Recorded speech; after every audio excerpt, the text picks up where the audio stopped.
Hello everyone, it's time to get learnt with Hepler. Okay, today we're going to do a quick overview. We have a review, the 5E's, a little bit more review, and a preview. So you can handle that. Okay, so here's what we've learned so far.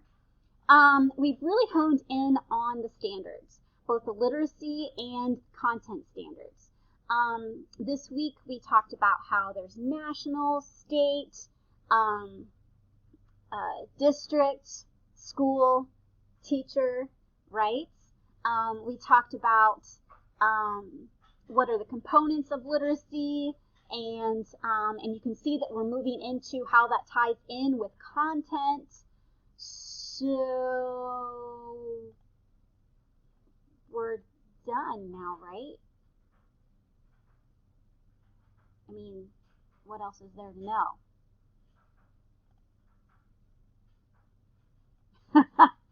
How do you make it memorable? Okay, so now that we understand what the standards are, and we can see how they connect with each other, how fourth grade standards are built upon everything from kindergarten, preschool, kindergarten, all the way up, and then how they continue on through fifth grade, sixth grade, and on, right? And we can see how literacy intertwines with each of the other content areas. Okay, that's great, but now what do? You just throw stuff on a paper and just teach it? No, we're going to make learning real, okay? We're going to make it mean something to our students. Okay. And we're going to do that through the 5 E's of teaching and learning. Now, traditionally, the 5 E's of learning is only a science platform. Okay, if you talk to some older educators that are like, that's not for literacy, that's only for science. Well, actually, no, it's not. It's for, if you are teaching, if you truly want to make memorable, applicable, any other-able things that you can think of that are positive, lessons for your kiddos, here you go. You're going to follow the 5 E's of learning, and that's what we expect you to do, okay? So, starts off really quick. This is just an overview. You're going to dive a little bit deeper with some presentations that my students made last semester in EL 360, okay? All right, so quick overview, engage. Get your students excited about and focused on the objective or the standards that you're getting ready to teach. If you're focusing on main idea in detail in literacy and, I don't know, igneous rocks in science, then you're going to do something that is engaging or fun and gets them thinking and questioning about main idea in detail and igneous rocks, okay? You're not in front of them telling them, today we're going to be doing blah, blah, blah, blah, blah, blah, blah. No, they're doing something and you're getting them to question and get excited. You're getting the juices flowing. They're focused, they're excited, they're thinking, they're questioning, and they can't wait to see what happens next, okay? Then they're going to explore materials that the teacher has already pre-assigned. So the teacher, remember, we have our, what do you call it, thingy? We have our iceberg, that's it. And so the teacher, the bottom, the thick part of the iceberg, the teacher has already gone and collected all the materials that she or he wants the students to engage in, to explore for the topic. So it may be, what do you call it, book clubs, or you may have a bunch of magazines about igneous rocks. Give them a bunch of igneous rocks, let them play around with them. Maybe do a Venn diagram between igneous and sedimentary. What do they see that's the same and different? Anyway, the teacher is just infusing them with content and information and questions. The teacher isn't telling the students anything. The teacher is giving the students an opportunity to discover the information. Because let's face it, we remember things. Things are more meaningful to us if we discover them ourselves. Boom. Okay. And the whole time the teacher is, I'm going to come down here to evaluate. Evaluate takes place all the way throughout. The teacher is formatively evaluating. Are they learning? Through listening, through maybe some thumbs up, thumbs down, maybe through some entrance and exit sheets, maybe looking at that Venn diagram. There are so many different formative assessments. We're not taking grades on these. It's just informing us as to where the students are right now. And maybe informing us on where our teaching needs to go.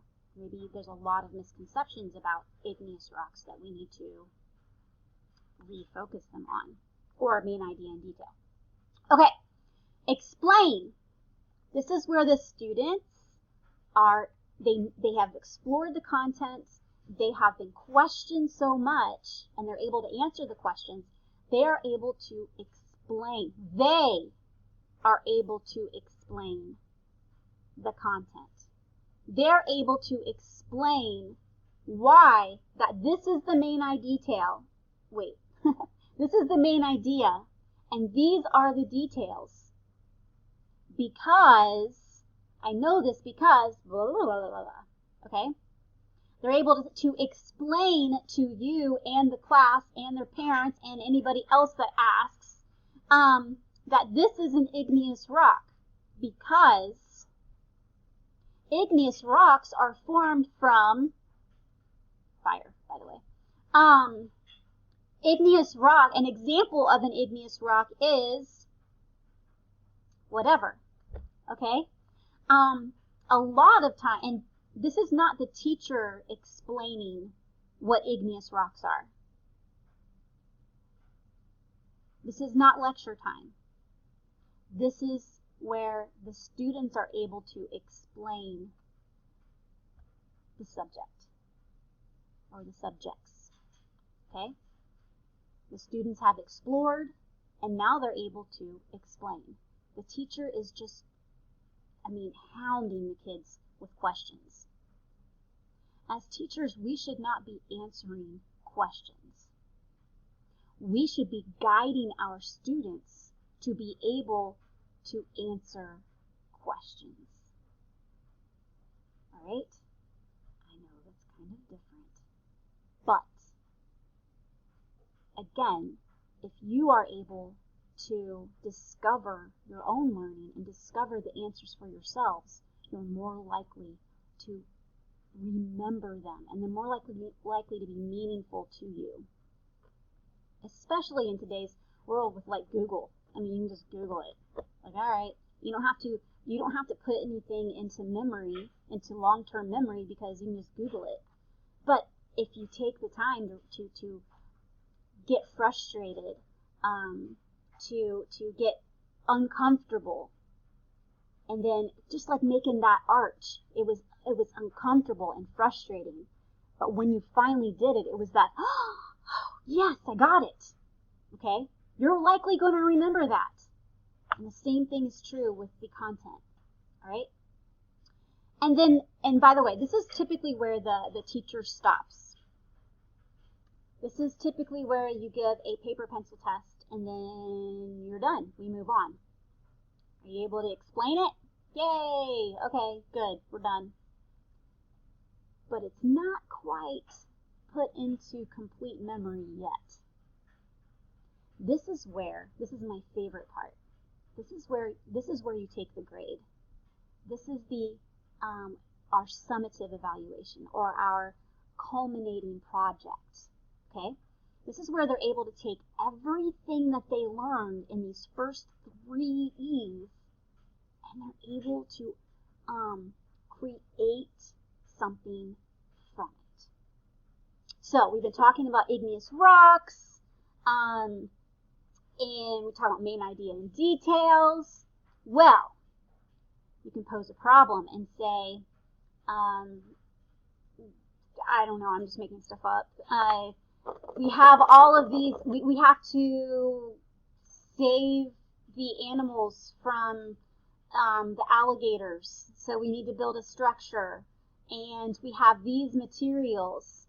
How are you going to build it? Why are you going to build it?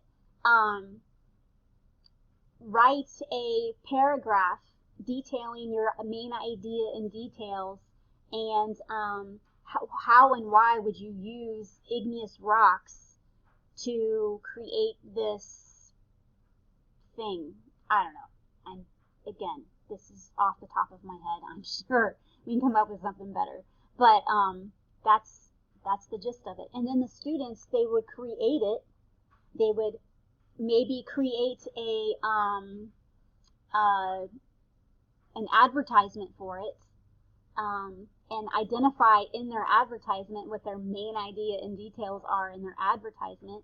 And in the advertisement, they're describing the properties of igneous rocks and why igneous rocks would be the best thing to build this structure or whatever. So, and then dude, you, the teacher, you know without a doubt that your kiddos truly do understand the standards that you were incorporating. And too, I mean, if you're talking about math, you can include mathematics into that. You can include social studies into that lesson too, because you're talking about building bridges and how were they done before, and I don't know, whatever. Okay? Get creative with it. Okay. 5E's. That's just a brief overview. All right?